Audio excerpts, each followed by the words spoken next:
Legal, gente, estamos de volta. Ao meu lado aqui, a doutora Vanessa Fontana, ela que é cientista política. Tudo bem, doutora Vanessa? Boa tarde. Tudo bem, boa tarde, muito obrigada pelo convite. Nós é que ficamos felizes por você estar aqui. É um prazer conversar com você, especialmente sobre esse tema. Bom, nós estamos num ano político, né? Num ano de eleições, onde será escolhidos prefeitos das capitais, vereadores. Mas o que chama a atenção que hoje também, dia 24, é o dia que marca a conquista do voto feminino, né, professora? Exatamente.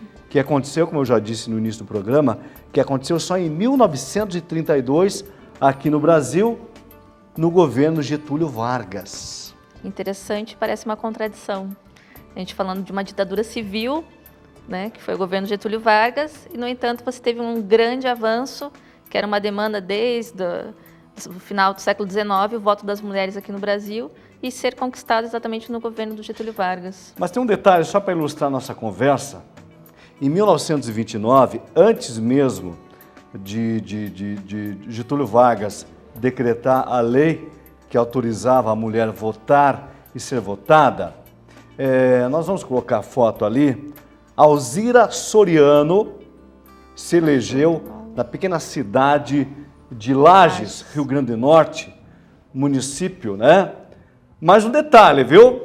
Ela não assumiu. Recebeu os votos suficientes, porém, a Alzira Soriano, aí na foto, ela não conseguiu assumir. Por quê? Porque houve lá um impedimento para que ela tomasse posse. E todos os votos das mulheres da época foram cancelados, porque não existia a autorização legal ainda. Exatamente. Então a Alzira ganhou, mas não levou. Ganhou, mas não levou, porque havia uma comissão do Senado, uma comissão especial, que proibiu que ela assumisse e anulou todos os votos das mulheres que votaram nela. Foram mais ou menos 700 mulheres que, na época, naquela cidade, votaram na Alzira. Isso. E o interessante que eu queria salientar é assim, apesar do código ser de 1932, esse código de 1932, ele era provisório. E ainda ele tinha uma restrição ao voto da mulher. As mulheres poderiam votar somente as mulheres casadas. Tinha isso. Com autorização do marido e as viúvas. Olha que então, coisa, o Código né? de 32 era um código provisório, ele colocou isso dessa forma. O Código de 1934, que foi o código definitivo daquela época, aí realmente foi o voto uma abertura maior. Amplo para as mulheres, em 34. E o voto ainda em 34, em 32, 34, não era obrigatório para as mulheres. Ele era um voto facultativo. Ele se tornou obrigatório em 1946. Então vamos continuar aqui no nosso túnel do tempo. Em 1933, Carlota Pereira de Queiroz tornou-se, está aí a foto, a primeira deputada federal brasileira. Exatamente. Uma médica formada pela USP, também foi uma pioneira no próprio campo da medicina, né? E ela criou grandes movimentos no estado de São Paulo, buscando a questão do câncer, que era a especialidade dela. Então, ela, através do câncer, ela unia as mulheres também, e aí ela conseguiu ser a primeira deputada federal mulher. E a foto é maravilhosa, não sei se... viu? Volta a foto lá, Fábio, por favor. Olha aí. A foto é maravilhosa, porque ali já faz algum tempo depois, né, que ela tinha tomado posse, ela foi eleita um pouco mais jovem, e tem uma foto dela no Congresso Nacional, e só ela de chapeuzinho redondo no meio de todos aqueles homens. Professora Vanessa, você como cientista política e estudiosa no assunto, você deve ter alguém que você, no Brasil e no mundo, entre os personagens femininos, quem que você acha que realmente se destacou desde que se pode ter a mais remota noção da presença da mulher nos ditames de um país? Quem que você gosta de sempre falar nas salas de aula, citar como referência? Como referência, o que fica para mim é Evita Peron. Evita Peron. Do ponto de vista político. Né? No Brasil, a gente não tem nomes tão destacados. Existem as mulheres, existe uma literatura que apresenta, mas quando a gente fala assim, em cenário mundial, o nome que mais aparece é Evita Peron, porque ela fez uma política populista, né, junto com o marido, e realmente foi ela que mais sobressaiu do ponto de vista de conquistar a população de maneira geral. Nós não tivemos isso no Brasil, tanto que a primeira presidente que nós temos hoje é a Dilma, né, voto recente, primeira mulher presidente aqui no Brasil. No entanto, houve toda uma construção política no nome da Dilma, mas Evita, ela era uma personalidade política, continua até hoje, né, na Argentina. Fala pra gente um pouco da Dama de Ferro, Margaret Thatcher. Assim, independente dela ser neoliberal ou não, né, o que vale é a postura da mulher, né? Porque ela, durante todo o seu mandato, ela passou por momentos muito difíceis, né? Sim, eu acho que sim. Teve que realmente convencer lá o parlamento inglês, que é muito ditatorial, né? Muito e forte, conseguir se manter. Masculino. Um ambiente, né, muito masculino. E a Thatcher, assim, até o filme, um pouco da biografia dela, acho que mostra que ela, para conseguir conviver naquele meio, e a literatura mostra que as mulheres que acabam sendo bem-sucedidas na área política, elas acabam se masculinizando, entre aspas, pela atitude firme, postura mais contundente, né? Então elas acabam tendo essa referência masculina ainda nos dias de hoje para conseguir se colocar no mundo político. Hoje nós temos na Alemanha a Merkel. Ela é uma pessoa que quebra um paradigma, porque a Merkel, ela tem um perfil de mulher, né? Ela tem postura, traços, comportamento mais feminino do que a própria Thatcher tinha. Né? Então, ela é uma mulher que consegue conciliar essas duas posturas de uma forma mais... Vamos aqui conjecturar. Nós sabemos que a Hillary Clinton ainda não é oficializada como uma das candidatas. Mas você acha que ela tinha alguma chance? Não, ela está como candidata lá. Uma chance para ser... Ela é dos democratas, né? Ela é dos democratas. Isso. Você acha que ela tem chance de ser escolhida pelos democratas para representar? E se fosse, será que seria uma boa candidata? Teria chances de ganhar? Eu acho que sim. Ela tem um bom referencial, teve grandes cargos no governo americano, agora o Obama deu essa experiência para ela, que daí vem o discurso, né, de que ela fez parte da máquina, que ela sabe como a máquina funciona, para ela poder fazer uma política especialmente vinculada à área da saúde também, que é uma característica da mulher. Professora Vanessa, no Brasil as mulheres não ficaram um pouco acanhadas? A gente vê aqui na cronologia que houve uma vacância muito grande, né? Nós temos assim, uma aqui, outra ali, mas não é uma presença marcante na história política do Brasil. Isso se dá por qual motivo? Então, a gente tem a política de cotas, né? Em relação aos partidos, 30% das vagas para os pleitos são destinados para as mulheres.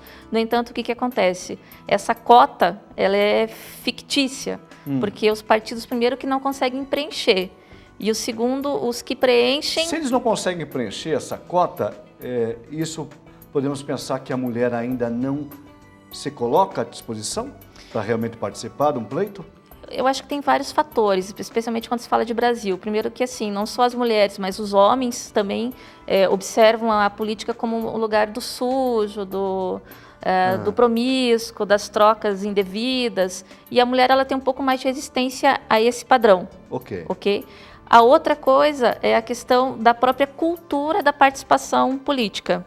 Né? O que nós temos hoje em termos de partido no Brasil, a dificuldade de participação ela é tanto masculina quanto feminina. Os partidos não vêm conseguindo agregar. Então, desse ponto de vista, eles agregam menos mulheres do que homens. Né? A gente tem um decréscimo na participação das pessoas nos partidos políticos. Nós podemos observar, por exemplo, que nos últimos anos aí, na política moderna, pós-ditadura, nós não tivemos nenhuma mulher realmente à frente, que a sua fala chegasse primeiro.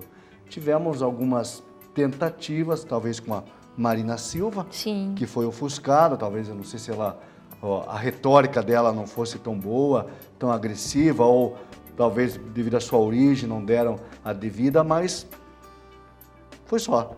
Né? A Marina, ela é uma grande líder, né? A trajetória pessoal dela, até poderia ter colocado a Marina ao lado da Evita, porque efetivamente uma mulher que teve a quantidade de votos... Pelas origens, né? Exatamente, né? A origem, ela foi uma mulher que foi alfabetizada depois dos 18 anos de idade, quer dizer, era uma pessoa que trabalhava no campo, quer dizer, ela tinha todas as adversidades para não entrar. Ou seja, ela tinha tudo para deslanchar.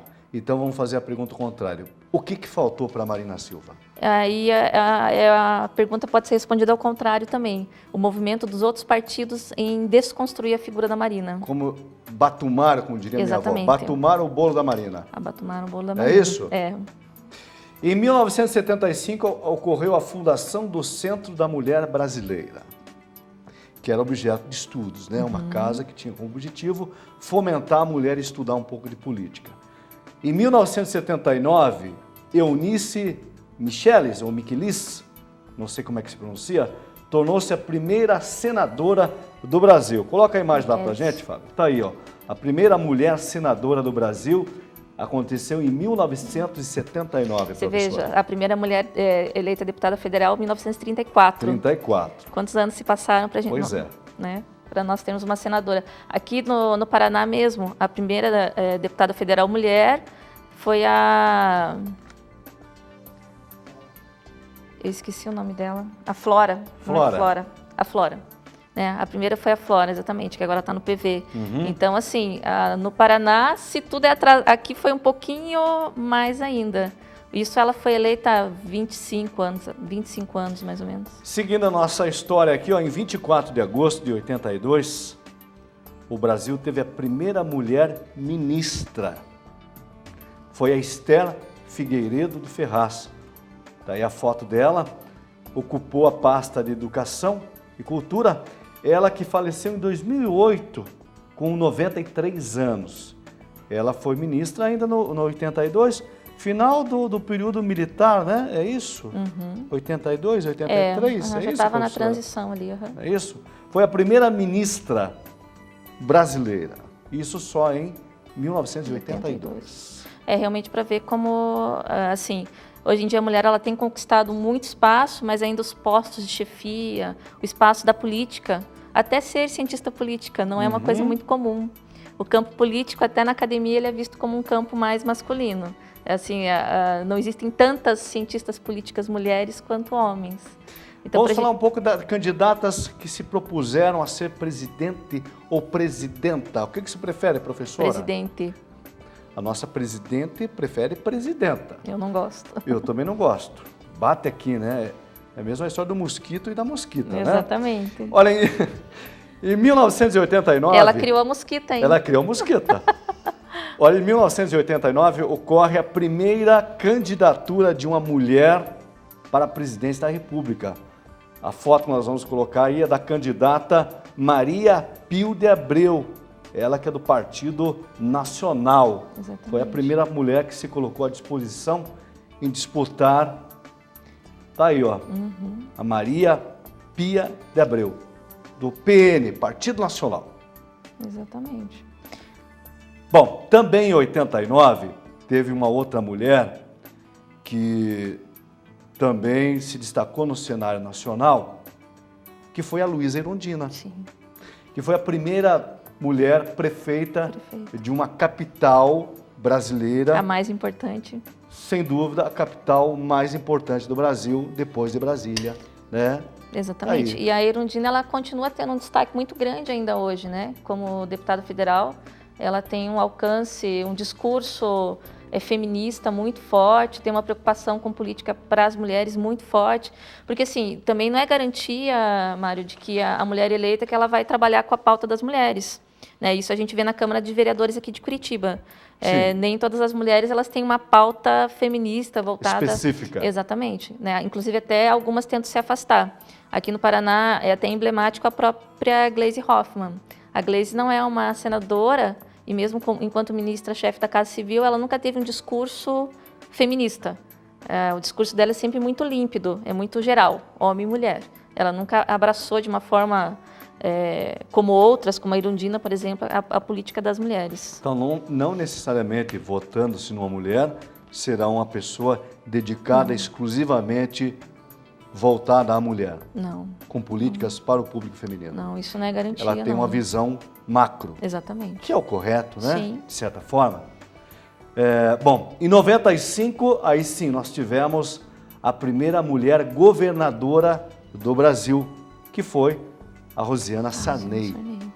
Que já vem de uma política uma família tradicional, filha de um ex-presidente, um senador, deputado federal, quer dizer, todos os cargos políticos o Sarney teve, e a Rosiana, ela foi pegou esse bonde, né? Claro que nesse intervalo tivemos outras personalidades um pouco menores que também atuaram cada qual na sua cidade, no seu estado, né? Aqui em Curitiba já tivemos N vereadoras. Sim. Podemos destacar quem atualmente lá? Tem a Carla Pimentel. Tem uma senhora a lá Noêmia, de 80 e poucos anos, Dona Lourdes. A professora Noêmia, né? Dona Noêmia, né? Não, a Noêmia é mais nova. A Dona Lourdes Dona Lourdes, Dona Lourdes. Isso, Dona Lourdes, que tem 89 anos, isso, se não me engano, né? Isso, quase. É uma pessoa 90. que está lá, né? Sim, e tem uma política voltada para as mulheres, ela faz muita política de assistência social. Tivemos no último pleito também para deputado, uma das deputadas mais votadas, que é me ajude lá. A Vitória. Cristiane Heredia. Sim, a Cristiane Heredia, que eu acho que foi federal. a mais votada. Foi a mais votada. É isso? A mais votada aqui no estado do Paraná. 200 mil votos, né? Uhum. Que ela entrou lá com uma retórica, né? Sim. De fazer justiça, principalmente leis voltadas a minimizar a violência no trânsito. Foi a grande bandeira dela, que realmente foi um grande destaque. Exatamente. E a Cris, ela foi eleita com essa pauta. No entanto, também, esse um ano de mandato dela, ela não tem projetos específicos para mulheres. Ela trabalha efetivamente mais a questão do trânsito mesmo. Muito se fala, aí você, como mulher e como cientista política, professora, vai me contar. Dizem ou diziam que vamos votar numa mulher que ela tem mais coração de mãe, mais sentimento, mais sensibilidade no dirigir, numa gestão. Isso é verdadeiro ou é falso, na sua opinião? Eu acho que é verdadeiro. As pesquisas comprovam que a mulher, ela, inclusive, por exemplo, os programas de transferência de renda, federal, estadual, municipal, em geral a fiel depositária é a mulher, porque ela vai cuidar da família, ela atende os filhos, inclusive às vezes o próprio marido. Então, o próprio governo, a partir de estudos, resolve colocar esse dinheiro nas mãos das mulheres. Bom, e para nós finalizarmos o nosso estudo cronológico da mulher na política, em 31 de outubro de 2010, Dilma Rousseff, do Partido dos Trabalhadores, sucedeu então o Lula, né? E tornou-se a primeira mulher presidenta, segundo ela gosta de ser chamada, do Brasil. Não é isso, professora? É isso. Mas também o fato da Dilma ser mulher e ser presidente, pelo menos para mim, não houve um avanço do ponto de vista de políticas efetivas para as mulheres ou de cargos de gestão onde você tem a chefia ocupada por mulheres, né? Como eu disse antes, em relação a alguns postos, isso não é garantia. Até porque a Dilma, ela foi eleita dentro de uma sequência... Dentro de um tubo de ensaio. Exatamente. Porque se nós analisarmos a história da Dilma, o que lembra-se da Dilma, que ela foi, dizem que foi uma guerrilheira. E depois disso, uma funcionária pública, né? Sim, no Rio Grande do Sul. Ela teve essa depois disso não teve nenhuma passagem por absolutamente nada, quiçá, não sei se ela morou em prédio como síndica de condomínio. Na verdade, a Dilma não tem nem histórico de passagem de sufrágio eleitoral, de voto. Nada. Né? Quer dizer, nós temos uma presidente que a primeira vez que ela foi eleita foi como presidente da República. Ela sequer foi vereadora, deputada estadual, deputada federal, quer dizer, ela não viveu esse mundo da política. Inclusive, o discurso dela é apolítico, né? Faltou esse viés político para a nossa atual presidente administrar todos esses conflitos, porque ela já está no segundo mandato e não adianta nós queremos tapar o sol com a peneira. O nosso Brasil, infelizmente, passa por uma situação muito delicada, inclusive hoje, as últimas notas do Brasil com relação ao exterior foram rebaixadas, ou seja, nem um centavo é depositado no Brasil, porque aqui somos considerados um país que não paga as contas. Exatamente. Fomos rebaixados até o último. Não foi uma ingerência na visão política, professor? totalmente ingerência na visão política da Dilma, porque a Dilma não tem formação e é uma pessoa que não valoriza a política. Infelizmente, enquanto nós tivermos governantes que não valorizem a política como espaço da divergência, da convergência, da diferença ou do agrupamento de olhares divergentes sobre determinados temas, nós não vamos reencontrar o caminho. Ou seja, de certa forma, você fechou no casulo, né, do protecionismo. Eu represento um partido popular e aqui eu vou e daqui ninguém me tira porque eu sou a pessoa certa no lugar certo. Só que em política isso não existe. Não existe. Tanto daí, o preço que a gente está pagando é essa ingerência na economia. Vamos conversar numa outra semana, professora, com os futuros do Brasil. Mas eu quero... Que nós precisamos melhorar, né? De repente eu estou até aqui de conta. De repente nós temos uma candidata. A tua entrevistada anterior tem um bom perfil para ser uma candidata. Cláudia, fica aí. Eu só não ia dizer, senta lá, Cláudia, porque já está sentada aí, Cláudia. Nós temos uma excelente representante ali do público feminino que pode trabalhar. Professora, conversamos semana que vem nos rumos do Brasil.